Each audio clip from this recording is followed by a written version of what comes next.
اسلامی بہنوں، آج میں آپ لوگوں کو بتاؤں گی کہ ہماری زندگی میں پریشانیاں کیوں آتی ہیں، دکھ اور مصیبتیں کیوں آتی ہیں، ہمیں درد کیوں ملتے ہیں۔ ہم تو دوسروں کے ساتھ برا بھی نہیں کرتے تو ہمیں دکھ کیوں ملتے ہیں، تکلیفیں کیوں ملتی ہیں، ہماری زندگی میں سے سکون اور چین و قرار کیوں ختم ہو گیا ہے۔ تو پیاری بہنوں، یاد رہے کہ ہماری زندگی میں 3 چیزوں کی وجہ سے بہت زیادہ پریشانیاں آتی ہیں۔ 3 کام ایسے ہیں جن کی وجہ سے ہم ہر وقت پریشان رہتے ہیں۔ پیاری بہنوں، وہ 3 کام میں بعد میں بتاؤں گی، اس سے پہلے جب آپ مشکلات میں ہوتے ہیں، آپ پر کوئی برا وقت آ جاتا ہے تو اکثر آپ سوچتے ہیں کہ اللہ کہاں ہے۔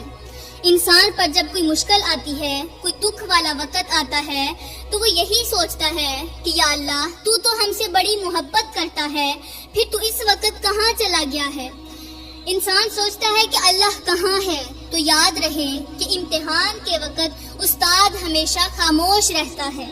جب دیکھنے والا دیکھ کر، سننے والا سن کر اور سہنے والا سہ کر خاموش ہو جائے تو پکا یقین کر لینا کہ اس کا مقدمہ اللہ کی عدالت میں پہنچ گیا ہے، اور اللہ تعالیٰ صبر کرنے والوں کا مقدمہ خود لڑتا ہے۔ میری پیاری بہنوں، رسول کریم صلی اللہ علیہ وآلہ وسلم ایک دن پریشانی کی حالت میں گھر کے ایک کونے میں دیوار سے ٹیک لگائے بیٹھے ہوئے ہیں، اور آپ نے اپنی کملی والی چادر اپنے چہرے پر گرا رکھی ہے اور اپنا سر مبارک گھٹنوں میں دے رکھا ہے، اور آپ پریشان اس لیے ہیں کہ ہر انسان ایمان کیوں نہیں لاتا، سب لوگ ایمان کیوں نہیں لاتے۔ تو آپ کی اس پریشانی کو اور آپ کی اس اداسی کو دیکھ کر میرے اللہ نے بڑے پیار سے فرمایا کہ اے میرے محبوب، ہم نے آپ پر قرآن اس لیے تو نازل نہیں کیا کہ آپ مشقت میں پڑ جائیں، آپ پریشان ہو جائیں۔ آپ کے اس حسین چہرے پر غمگینگی کے آثار دیکھ کر فرشتے غم میں مبتلا ہو جاتے ہیں۔ تو میری پیاری بہنوں، یہ ایک آیت ایسی ہے کہ میں اسے جب بھی پڑھتی ہوں، جب بھی اپنے منہ سے کہتی ہوں تو میری آنکھیں نم ہو جاتی ہیں، میری آنکھوں میں آنسو آ جاتے ہیں۔ کیوں؟ اس لیے کہ مجھ سے برداشت ہی نہیں ہوتا جب آپ لوگ پریشان ہوں، جب آپ اپنا سر گھٹنوں میں دے کر بیٹھی ہوں اور آپ سجدوں کے دوران اللہ کو پکارتی ہیں، تو پھر میرا اللہ آپ کی پکار پر ضرور جواب دیتا ہے۔ وہ آپ کی پکار کو سنتا ہے جیسے وہ اپنے محبوب کی پکار کو سنتا ہے، اس کی پریشانی کو دیکھتا ہے، تو اسی طرح آپ کی پریشانی کو بھی دیکھتا ہے، آپ کی پکار کو سنتا ہے اور پھر اس کا جواب بھی دیتا ہے۔ اگر یقین نہیں آتا تو پھر ابھی جائیں، کسی وقت نماز پڑھ کے دیکھنا، قرآن کی تلاوت کر کے دیکھنا، تمہیں معلوم ہو جائے گا کہ اللہ تعالیٰ آپ کے ساتھ کیسے باتیں کرتا ہے۔ حضرت علی المرتضیٰ شیر خدا کرم اللہ وجہ الکریم نے فرمایا کہ جب میرا جی چاہتا ہے کہ میں اپنے رب سے باتیں کروں، میں اپنے رب سے باتیں کروں تو میں مصلی اٹھاتا ہوں، نماز پڑھنے لگ جاتا ہوں، اور جب میرا جی چاہتا ہے کہ میرا رب مجھ سے باتیں کرے تو میں قرآن اٹھاتا ہوں، پڑھنے لگ جاتا ہوں۔ آج ہماری زندگی پریشانیوں کی قید میں ہے، ہماری سانسیں الجھنوں کی دلدل میں ڈوبی ہوئی ہیں۔ کل تک مال میں برکت نظر نہیں آتی تھی اور آج عمر کے اندر برکت کا ایک قطرہ تک نظر نہیں آتا۔ کل ہمارے پاس کچھ کھانے پینے کو نہیں تھا، ہم 2 دن فاقوں سے کاٹتے تھے، اس کے باوجود بھی بھوک اور پیاس کا ہم پر کوئی اثر نہیں پڑتا تھا۔ کیوں؟ اس لیے کہ زندگی میں سکون تھا، پیسہ تو نہیں تھا لیکن سکون تھا، ہمارا دل چین و قرار میں رہتا تھا، ہمارے دل کو قرار نصیب تھا، اس لیے ہمیں دولت کی کمی محسوس ہی نہیں ہوتی تھی۔ یہ قلبی سکون ہمیں دولت کی کمی کا احساس ہی نہیں ہونے دیتا تھا، ہم خوش دکھائی دیتے تھے صرف سکون کی وجہ سے، حالانکہ پیسے نہیں تھے، دولت نہیں تھی، کھانے پینے کے لیے روٹی تک نہیں ہوتی تھی، اس کے باوجود بھی ہنسی خوشی زندگی بسر ہو رہی تھی۔ لیکن ایک دم وقت نے کروٹ بدلی، اور جیسے ہی وقت نے کروٹ بدلی تو غربت کے جنازے نکلتے نظر آنے لگے، اور امیری عروج پر آنے لگی. ہمارا اچھا وقت عروج پر دکھائی دینے لگا. ہم بہت خوش ہونے لگے. ہمارے پاس پیسہ آ گیا, ہمارے پاس دولت آ گئی. ہم نے 20 سال غربت میں گزار دیے, لیکن ابھی 2 سال امیری کے گزرے نہیں تھے کہ کلب نے ایک سرد آہ بھری اور کہا کہ وہی غربت ہی اچھی تھی, کیونکہ اس غربت کے ہونے کے باوجود بھی ہمیں سکون تھا. سکون نے ہمارے دل کو روشن کیا ہوا تھا. ہمیں خوشی ملتی تھی. ہمیں کسی قسم کی کوئی پریشانی نہیں ہوتی تھی. ہمیں غربت کے ہونے کے باوجود بھی سکون سا محسوس ہوتا تھا. زندگی خوشگوار سی لگتی تھی. یہ میں صرف اپنی یا کسی اور کی کہانی نہیں سنا رہی, بلکہ گھر گھر کا یہی حال ہے. آج میرے معاشرے کا گھر گھر, جس گھر میں نظر دوڑائیں, جس گھر میں دیکھا جائے, تو وہاں کے رہنے والے لوگ پریشانیوں کی دلدل میں پھنسے ہوئے ہیں, مصیبتوں کی آگ میں جل رہے ہیں, بھن رہے ہیں. تو میری پیاری بہنوں, آج اگر کوئی شادی شدہ حضرات ہیں تو وہ پریشان ہیں. کنواری لڑکیاں ہیں تو وہ اچھے رشتے کے لیے پریشان ہیں. والدین زندہ ہیں تو وہ نافرمان اولاد کی وجہ سے پریشان ہیں. اور شادی شدہ جوڑے اولاد نہ ہونے کی وجہ سے پریشان ہیں. غرض یہ کہ ہر ایک انسان پریشان حال دکھائی دیتا ہے. ہماری زندگی میں پریشانیاں صرف 3 چیزوں کی وجہ سے آتی ہیں. وہ 3 چیزیں کون کون سی ہیں؟ نمبر 1, پہلی چیز جو ہماری زندگی سے سکون کو نکال دیتی ہے اور جس چیز نے ہماری زندگی کو پریشانی میں ڈال رکھا ہے, وہ ہے ہم نے جب سے اللہ تعالیٰ سے مانگنا چھوڑ دیا. جب سے ہمیں اللہ سے مانگنے کا وقت نہیں ملا, ہمارے دامن اللہ کے سامنے پھیلنے بند ہو گئے, تب سے ہماری زندگی سے سکون کے جنازے نکل گئے. ہم ہر وقت پریشان رہنے لگے. ہم زندگی کی بھاگ دوڑ میں اس قدر مصروف ہوئے کہ اللہ تعالیٰ سے مانگنے کی فرصت ہی نہیں ملی. ہمیں اپنا خالی دامن اللہ کے سامنے پھیلانے کا وقت ہی نہیں ملا. آج میرے معاشرے کی اکثر عورتیں, آپ کی بات نہیں کر رہی, لیکن اکثر عورتیں جب مجھ سے ملتی ہیں تو کہتی ہیں کہ باجی ہم پریشان ہیں. ہم اللہ سے دعا مانگتی تھی لیکن اللہ نے ہمیں عطا ہی نہیں کیا, اس لیے ہم نے اللہ سے مانگنا چھوڑ دیا ہے. میں نے کہا, او نادانوں, او میری نادان بہنوں, تمہیں معلوم ہی نہیں کہ تم کس رب سے مانگ رہی ہو. تمہیں اندازہ ہی نہیں ہے کہ تم کس اللہ سے مانگ رہی ہو, اور وہ تمہیں عطا نہیں کر رہا. کیوں؟ اس لیے کہ تمہارا بھروسہ اور یقین پختہ نہیں ہے. تم نہیں جانتی کہ وہ رب جس نے آدم علیہ السلام کو ہر چیز کا علم دیا, ہر چیز کے بارے میں علم سکھایا, اور پھر مٹی سے بنا کر انہیں ایسی فضیلت بخشی کہ تمام کے تمام فرشتوں کو حکم دیا کہ میرے آدم کو سجدہ کرو. تم نہیں جانتی کہ وہ رب جو یونس کو مچھلی کے پیٹ میں زندہ رکھتا ہے, وہ رب جس نے مچھلی کے پیٹ کے اندر یونس کو کھلایا, یونس کو پلایا, وہ رب جس نے حضرت ابراہیم علیہ السلام کو جلتی آگ میں سے زندہ بچا لیا, وہ رب جس نے ایک بہت دہشت ناک دریائے نیل میں سے 2 راستے نکالے, اسے 2 حصوں میں بانٹ کر حضرت موسیٰ علیہ السلام کے لیے راستہ بنا دیا, اور وہ بخیر و عافیت دوسرے کنارے پہنچ گئے. وہ رب جس نے حضرت زکریا علیہ السلام کو ان کی گئی خواہش پر عمر کے آخری حصے میں اولاد عطا فرمائی. وہ رب جس نے حضرت سلیمان علیہ السلام کو جنات پر سربراہی بخشی. وہ رب جس نے اپنے پیارے حبیب کو پوری امت کے لیے ہدایت کا سرچشمہ بنا کر بھیجا. اور وہ رب جو کہتا ہے کہ میں تم سے 70 ماؤں سے بڑھ کر محبت کرنے والا ہوں, وہ تمہیں کیسے خالی ہاتھ واپس بھیج سکتا ہے؟ وہ رب کیوں تمہاری دعاؤں پر فکون فیکون نہیں بولتا؟ اے میری بہنوں, تم ایک بار اللہ پر بھروسہ تو کر دیکھو, ایک بار اس پر یقین تو کر کے دیکھو, پھر دیکھنا وہ تمہارے لیے کیسے معجزات کی بارش کرے گا. وہ دنیا میں ہی تم پر معجزات کی بارش برسا دے گا, یہاں تک کہ اگر تمہیں سامنے اپنی موت نظر آ رہی ہو, ایک طرف آپ کھڑے ہیں, دوسری طرف آپ کو اپنی موت نظر آ رہی ہے.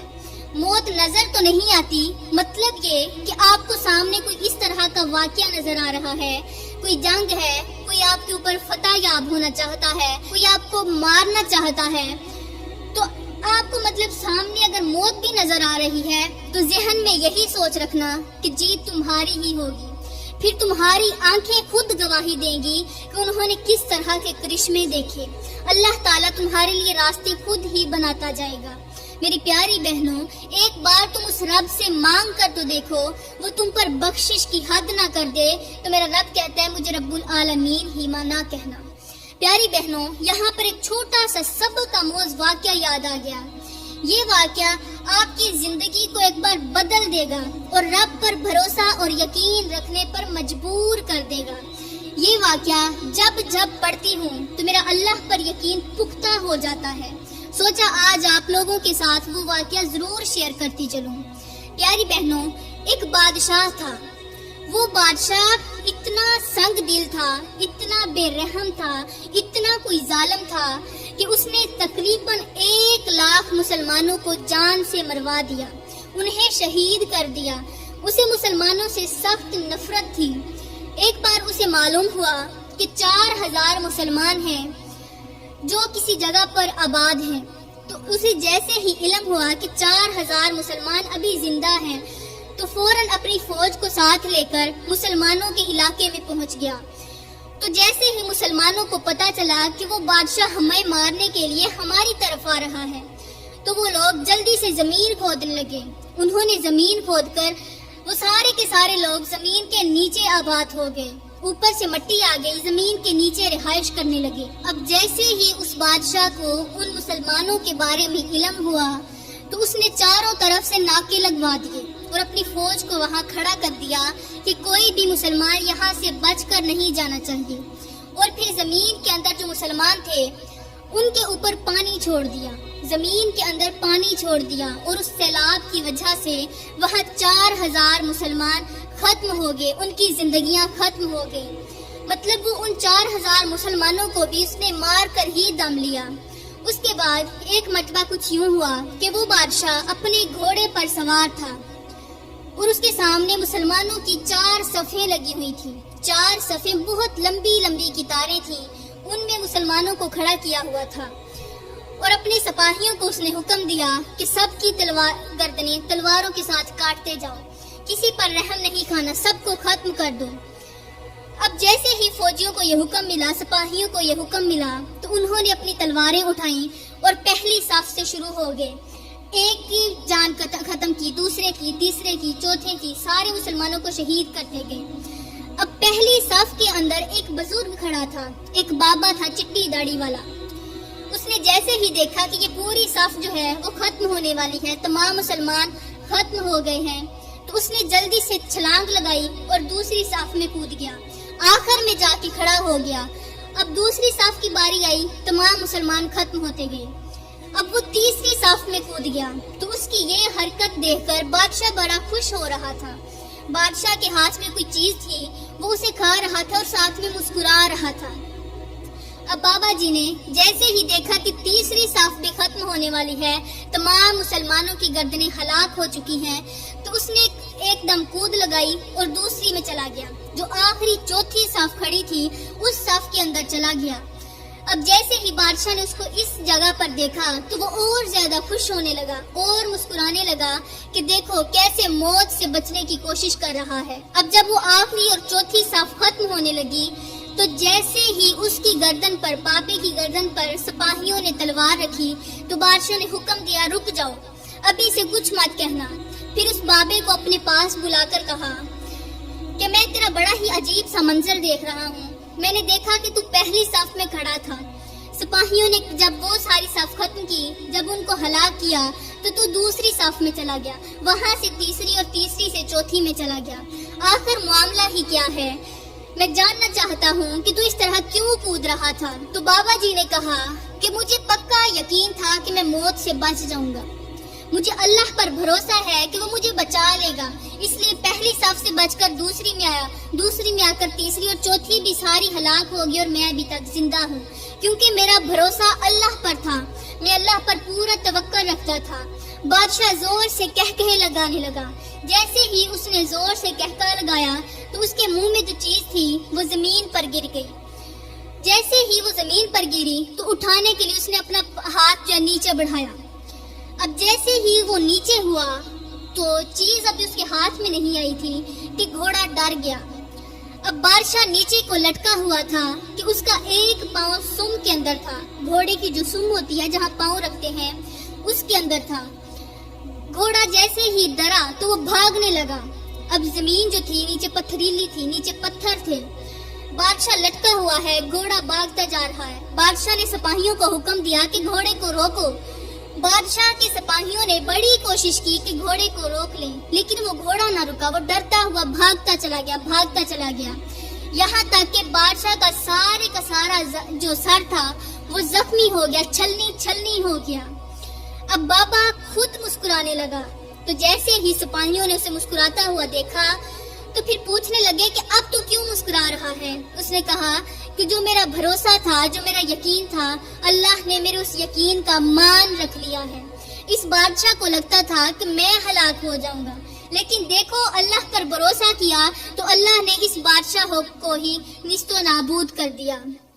تو میری پیاری بہنوں، نقطہ یہ دینا چاہتی ہوں کہ آپ ایک بار اپنے رب پر بھروسہ کریں، پکا یقین کر لینا، پھر دیکھنا کہ اللہ کس طرح معجزات کی بارش کرتا ہے۔ اللہ تعالیٰ نے کبھی بھی اپنے انبیاء علیہ السلام کو خالی ہاتھ نہیں موڑا تھا، ان کی ہر ایک تمنا کو پورا کرتا تھا۔ تو پھر سوچو کہ وہ انبیاء کے ماننے والوں کو کیسے خالی ہاتھ موڑ سکتا ہے، کیسے ان کی تمناؤں کو ختم کر سکتا ہے، پورا نہیں کرتا۔ تو پیاری بہنوں، جو دوسری چیز ہے جو ہماری زندگی میں پریشانی لاتی ہے، سکون کے جنازے نکال دیتی ہے، وہ ہے دوسروں کے زخموں پر نمک چھڑکنا، دوسروں کو تکلیف دینا، دوسروں کا دل دکھانا، ان کی دل آزاری کرنا۔ جب سے ہم نے اپنے گھر کی عورتوں کو رلانا شروع کیا، جب سے دوسروں پر ظلم شروع کیے، جب سے عشق معشوقگی اور محبت کے نام پر دھوکے دینے شروع کیے، تب سے ہماری زندگی سے سکون، چین و قرار نکل گیا۔ میری پیاری بہنوں، یہاں پر 2-4 کڑوے جملے دینا چاہوں گی۔ وہ جملے یہ ہیں کہ آج جب کسی کی سگی ماں مر جائے تو چوتھے دن اس کی سگی اولاد اسے بھول جاتی ہے۔ وہ ماں جس نے اسے 9 ماہ اپنے پیٹ میں رکھا، اسے پالا پوسا، اس کی تربیت کی، اسے بڑا کیا، اسے کھلایا پلایا، ہر قسم کی مشقت برداشت کی، تکلیفیں برداشت کی، اور بچے کو کانٹا تک نہیں چبھنے دیا، اس ماں کی جو سگی اولاد ہے وہ بھی مرنے کے چوتھے دن اسے بھول جاتی ہے۔ تو مجھے بڑی ہی حیرت ہوتی ہے، بڑا ہی عجیب سا منظر لگتا ہے جب ایک لڑکی اپنے اسٹیٹس پر لکھتی ہے کہ ایک دن آئے گا جب تم مجھ کو یاد کرو گے۔ میری پیاری بہن، میری نادان بہن، وہ تمہیں کبھی بھی یاد نہیں کرے گا۔ اے اسلام کی مقدس شہزادی، ہوش کے ناخن لے، وہ تجھے کیسے یاد کر سکتا ہے؟ وہ تجھے یاد کرے یا ہنا کو یاد کرے، وہ مقدس کو یاد کرے یا مومنہ کو یاد کرے، وہ تمہیں کبھی بھی یاد نہیں کرے گا۔ تم مر بھی جاؤ، اس کی زندگی سے دور بھی چلی جاؤ، تو وہ کبھی بھی تمہیں یاد نہیں کرے گا۔ وہ لڑکا ہے اور میں لڑکوں کی عادت سے بخوبی واقف ہوں، وہ تجھے کبھی یاد نہیں کرے گا، تمہارا نام تک نہیں لے گا۔ اے اسلام کی مقدس شہزادی، غیرت کے کانوں سے سن، ٹھرکی انسان کی کوئی منزل نہیں ہوتی۔ آپ کیا گارنٹی دے سکتی ہیں کہ جو لڑکا آپ سے بات کر سکتا ہے وہ کسی اور سے نہیں کر سکتا، یا جو لڑکی آپ سے باتیں کر سکتی ہے وہ کسی اور سے نہیں کر سکتی؟ مانا کہ دل ایک ہے لیکن کھانے 4 ہیں، ہو سکتا ہے اس نے دل کے ایک کھانے میں آپ کو رکھا ہو اور باقی 3 کھانوں میں کوئی اور بس رہا ہو۔ ٹھرکی انسان تو شادی ہونے کے بعد بھی ادھر ادھر نظریں مارتا ہی رہتا ہے، اس کی ہوس تو اس وقت بھی پوری نہیں ہوتی، اس وقت بھی وہ ادھر ادھر نظریں دوڑاتا ہے، لوسی کتوں کی طرح ادھر ادھر پھرتا ہے کہ ہو سکتا ہے کہیں سے کچی بوٹی مل جائے۔ اے اسلام کی مقدس شہزادی، غیرت کے کانوں سے سن، جو آپ سے ملنے جلنے کے علاوہ نکاح کی بات نہیں کرتا تو سمجھ لینا کہ یہ رانگ نمبر ہے۔ او نادان میری بہن، تو اسے چھوڑ دے، تو اسے کیوں نہیں چھوڑتی؟ تباہ ہونے کے بعد بھی تجھے خیال نہیں آیا کہ اس کے وعدے تو ایک ریت کا محل تھے، ایک ریت کا محل تھے جس کے اندر نہ سیمنٹ تھا اور نہ بجری تھی۔ ایک دم ایک ہوا کا جھونکا آیا اور اس ریت کے محل کو اپنے ساتھ بہا کر لے گیا، اڑا کر لے گیا۔ پتہ نہیں وہ کہاں سے آیا، کدھر سے آیا اور کدھر کو گیا، کوئی پتہ ہی نہیں چلا۔ ایک بات یاد رکھنا کہ جو لاڈ اور نخرے والدین اٹھاتے ہیں وہ کوئی اور نہیں اٹھا سکتا۔ جو محبت تجھ سے والدین کرتے ہیں وہ کوئی اور نہیں کر سکتا۔ 2 دن کی محبت کے اندر آ کر تو اپنے والدین کی فرمانبرداری کو نہ بھول جانا، والدین کی محبت کو نہ بھول جانا جنہوں نے اپنی ساری کی ساری زندگی تیرے نام کر دی۔ اس والدین کی محبت کو کبھی مت بھولنا۔ اگر تو نے اپنے والدین کا دل دکھایا، ان کے ساتھ بے وفائی کی، ان کی وفا کا صلہ بے وفائی کی شکل میں دیا، تو پھر یاد رکھنا کہ ساری زندگی تو سکون کی سانس نہیں لے پائے گی۔